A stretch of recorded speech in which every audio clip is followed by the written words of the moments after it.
الحمد لله رب العالمين والعاقبة للمتقين والصلاة والسلام على أشرف الأنبياء والمرسلين وعلى آله وأصحابه أجمعين أما بعد يا أيها الذين آمنوا اصبروا وصابروا ورابطوا واتقوا الله لعلكم تفلحون وقال النبي صلى الله عليه وسلم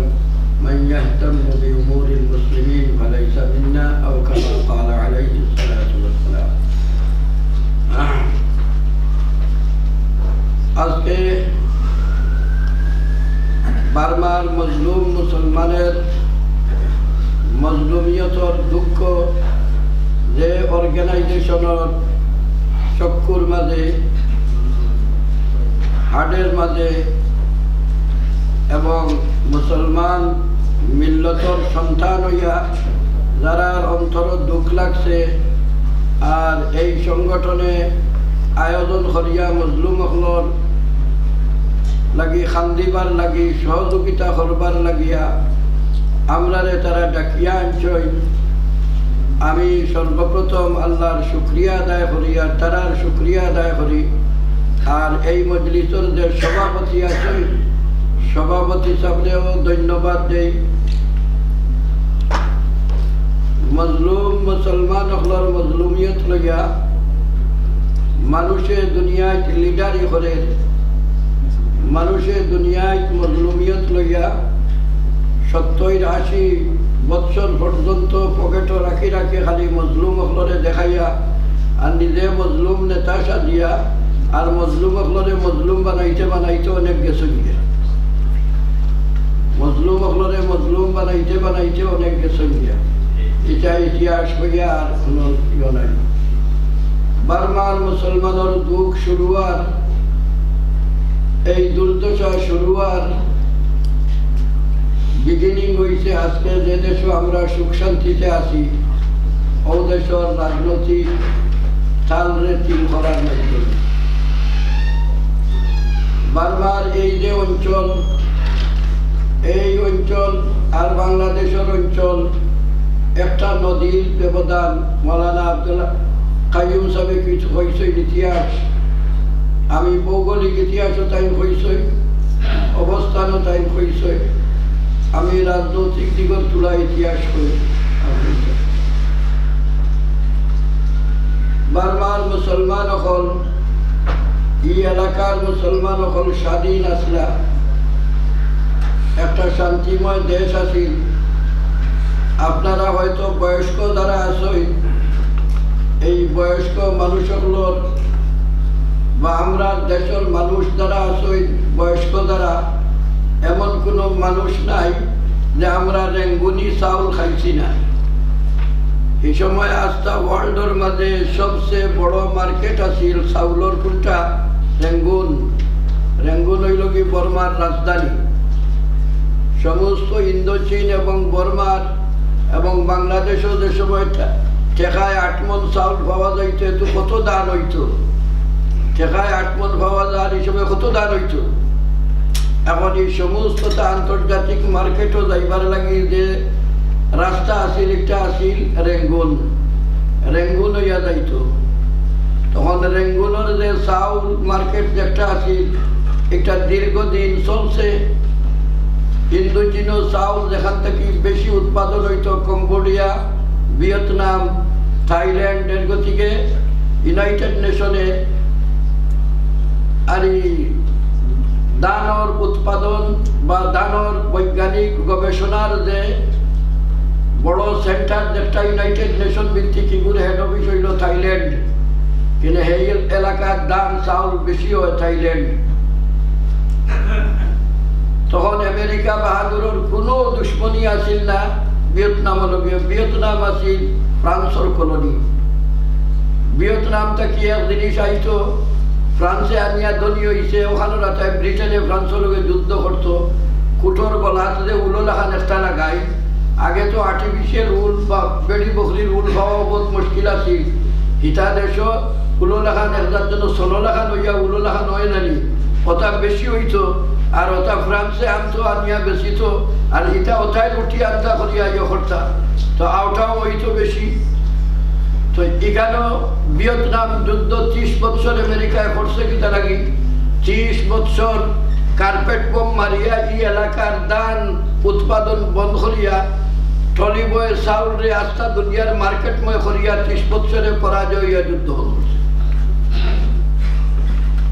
এই সমস্ত উৎপাদিত চাউল সমস্ত ইয়া বিক্রি হইতো কোনটায় বার্মা বায় এর মধ্যে বার্মা আর মুসলমান বহুত বিত্তশালী আসলা এই দেশে অনেক ধনীয় হল আসই যে ধনীয় হল হিন্দুস্তান থেকে আইসই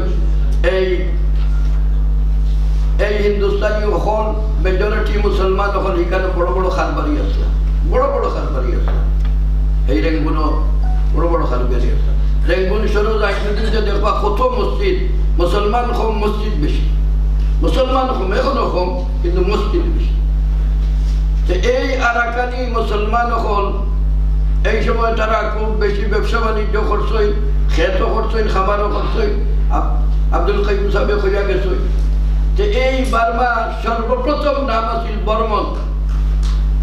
বর্মন থেকে খিতা লাগে বর্মন এখানে বৌদ্ধিস্ট জাতি দুই ভাগে ভাগ এক ভাগ হই লাগি বর্মন আর এক ভাগ হই লাগিয়া কেটা এরা আরাকান এখন তারা রাখাই তারা হইলা রাখাই রাখাই এখন ও যে আরাকান রে রাখাইন নাম দেন রাখাইন হইলা গিয়া বৌদ্ধর মাঝে 13% আর বাকি পার্সেন্ট বৌদ্ধর মাঝে হইলা গিয়া তারা 89%। এর গতিকে রাখাইন বৌদ্ধ হলরে প্রতিষ্ঠিত করিয়া মুসলমান হলরে শেষ করত তো মুসলমান হল যে সময় পাকিস্তান হয় 1946 পাকিস্তানের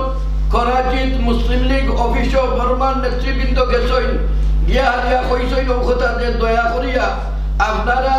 পূর্ব পাকিস্তানের লগে আমরা আনিলাও কারণে আমরা অস্তিত্ব রইত না তখন কায়দে আজম মোহাম্মদ আলী জিন্নাহ সকলে কইছেন যে আমরার তালুয়াও ব্যস্ত তোমরা কোনো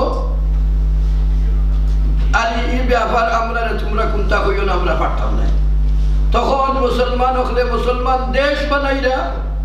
ব্রিটিশ তাকে বর্মাও স্বাধীন হইত কিন্তু মুসলমান দেশ বানাইরা মুসলমান বাই হলে বাইরে হলা দিয়ে আইছে এখন শুরু হয়েছে মুসলমানদের ঠেলাইয়া কাবিরালা তো দেয়া আইন নাই বহু তাক থেকে শুরু হয়েছে সে শরীরিয়া এখন 2 নম্বর ভিত্তিতে বর্মার প্রায় 20টা রেগুলেশনারি গ্রুপ আছে এই 20টার মাঝে বর্মার যে সরকার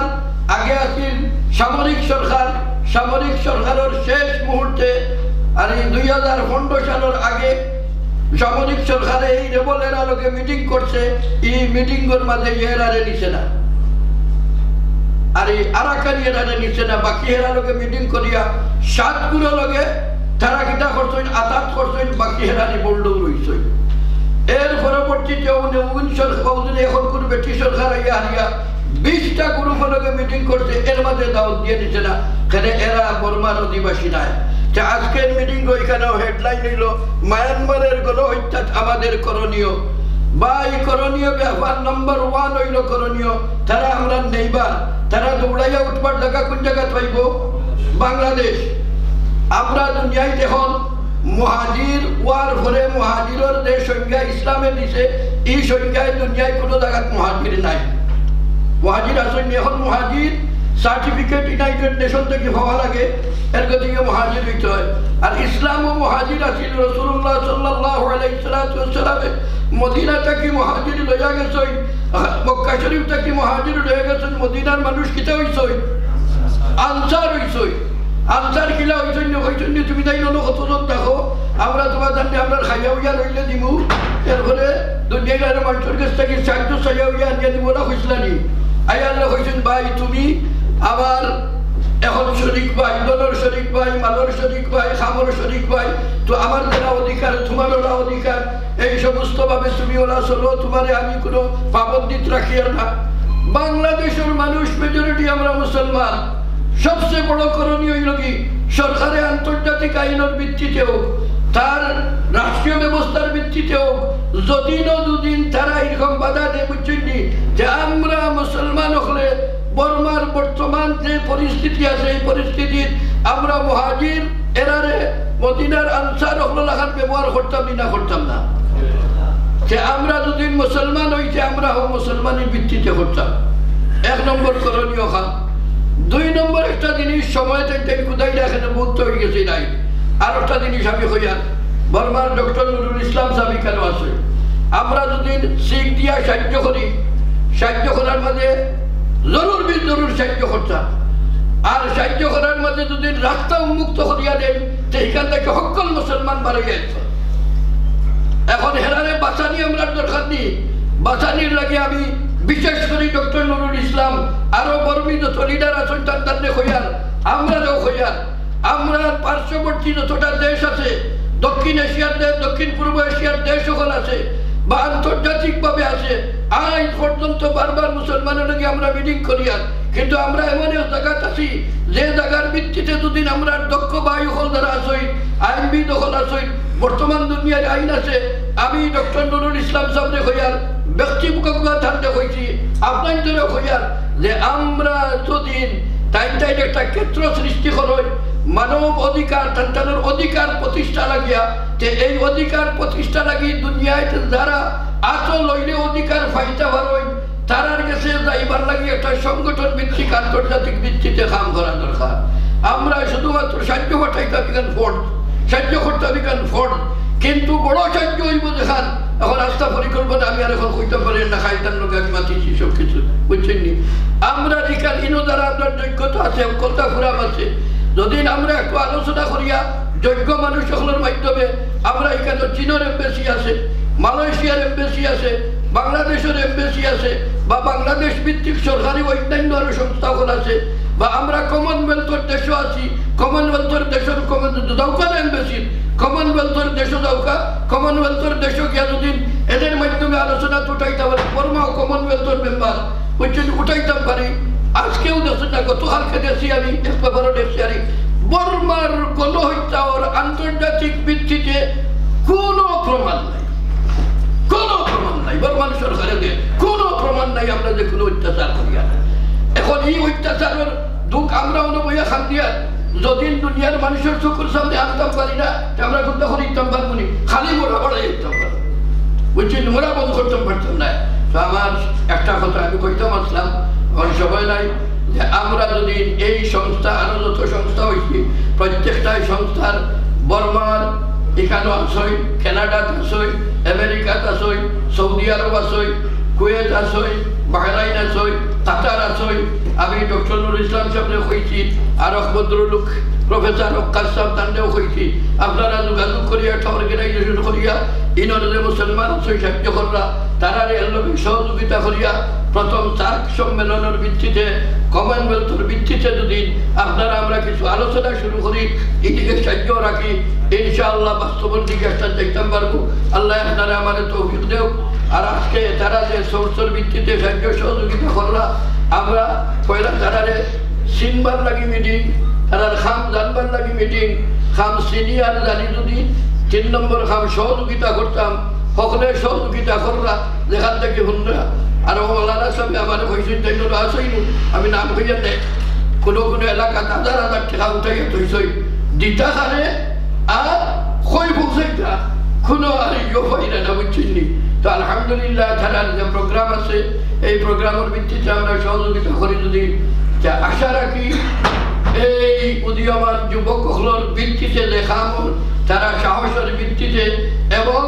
সুযোগ সৃষ্টি করার ভিত্তিতে তারা ইনশাআল্লাহ এটা পৌঁছাইবার আপনারা আমারও সহযোগিতা করা একান্ত কর্তব্য। আল্লাহ আপনারা আমার তৌফিক দাও। আসসালামু আলাইকুম।